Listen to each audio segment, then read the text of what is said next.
Dumb Money.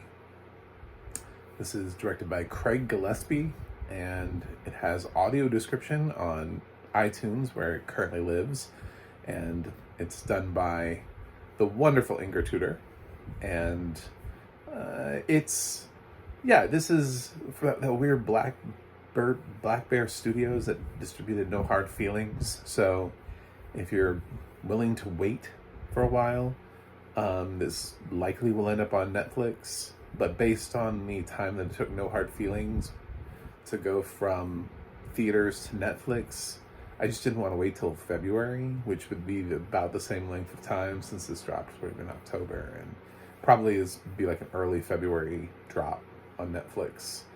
I wanted to go ahead and get this out of the way because it is getting like some awards season buzz on like the outer circle. And I wanted to be able to have thoughts on that conversation. It's an ensemble piece.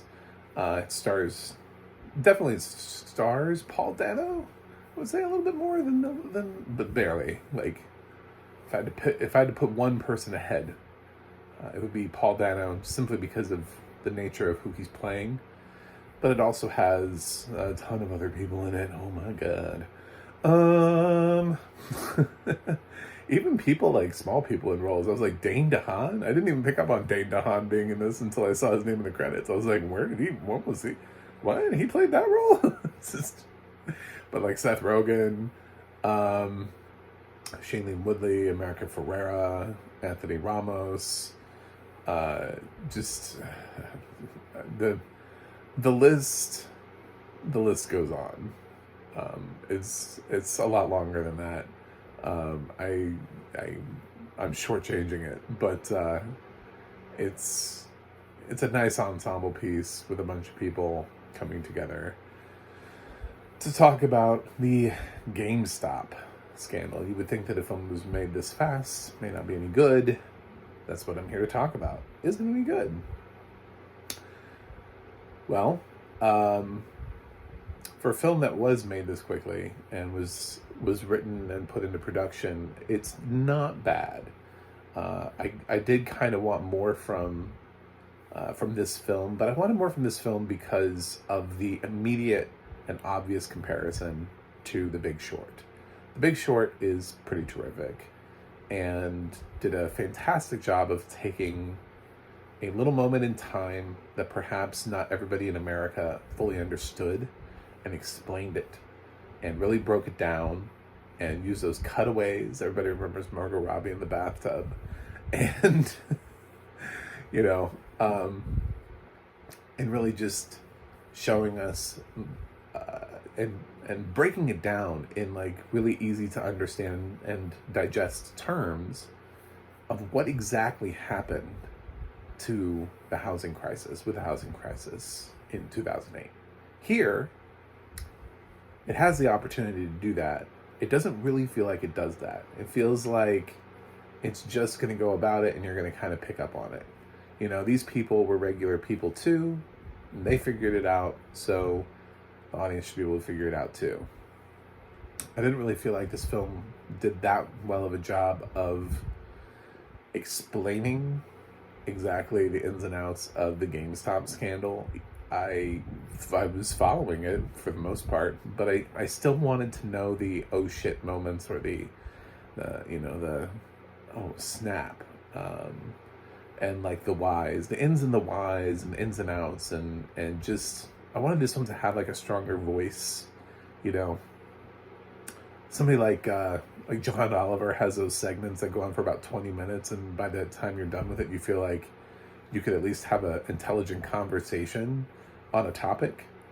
This is not that. I feel like I couldn't really have an intelligent conversation on the GameStop scandal just having watched Dumb Money. I feel like I just watched a film that sort of dramatized the lives of the people who were affected by the GameStop scandal, but not necessarily fully understanding how this came to be, how they chose GameStop, how the hedge fund people were trying to figure out how to save themselves, all of the behind the closed door stuff. Maybe it's too fresh. Maybe they don't have all the answers. Maybe that's the problem.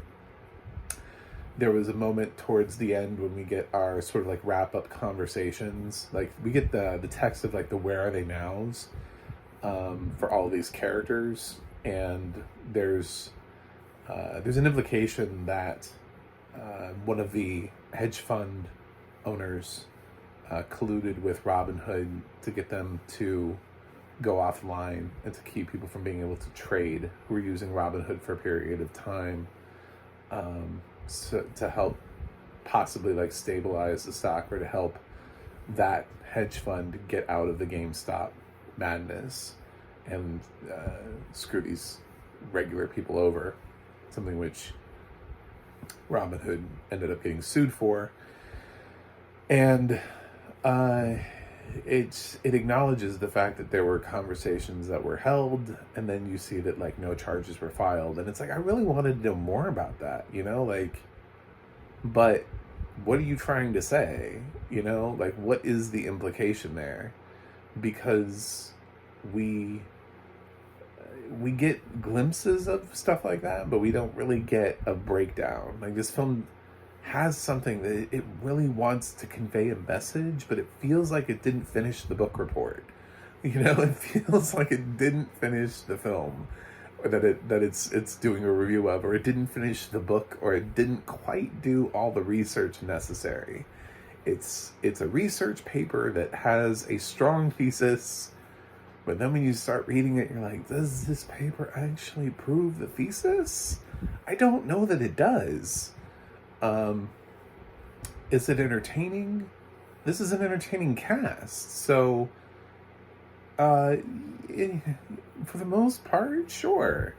Although it's not as hilarious as you would think it is, it does play it pretty straight, and these people are gaining money and losing money and living the life and not living the life, and we see a lot of focus on Paul Dano's character, who was the original sort of investor who had a YouTube channel and was also part of that Reddit group that was sort of pushing GameStop as being his stock choice. And then people listened and they saw what was happening, and then people just kept piling on, and the stock went from like, it was like at $3 a share, and then at one point it's at like $400 or $500 a share.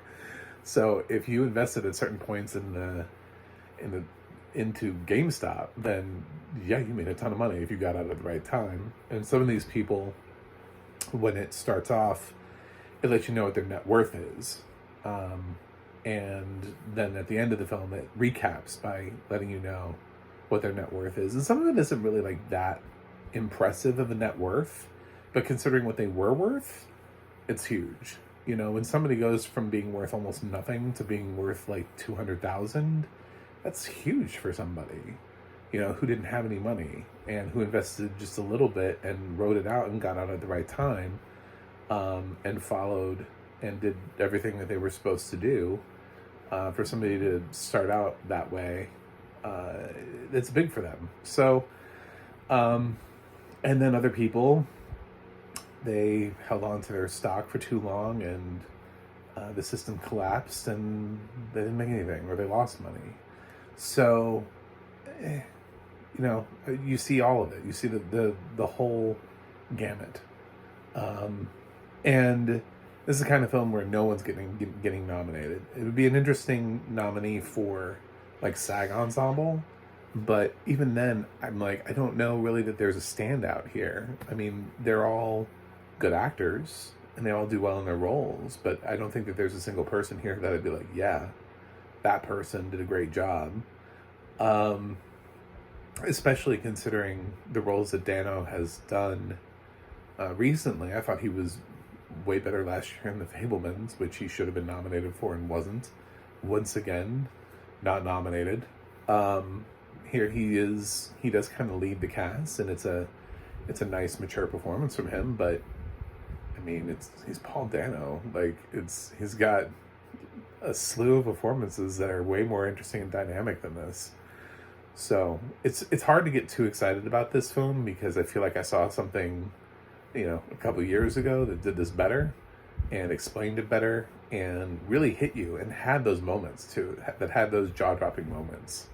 And this just kind of is trying to move really quickly through it and give you a cursory glance at the GameStop scandal from beginning to end. And they could have gone deeper. They could have cut deeper. They could have had the rocky punches with the jaw-dropping moments where you're like, oh, damn, whoa, shit, just, and the kind of finale where you just kind of stand up and cheer. Didn't have any of that for me. It was all right.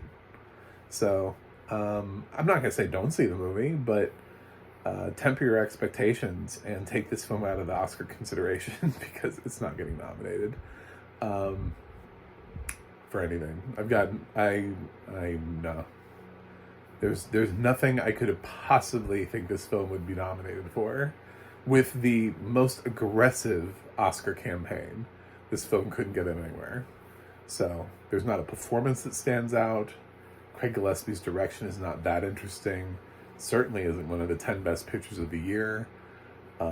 It's the screenplay is problematic because it, again, like I listed, it feels like it doesn't ever really truly hit. It feels like it just kind of gives you that overview.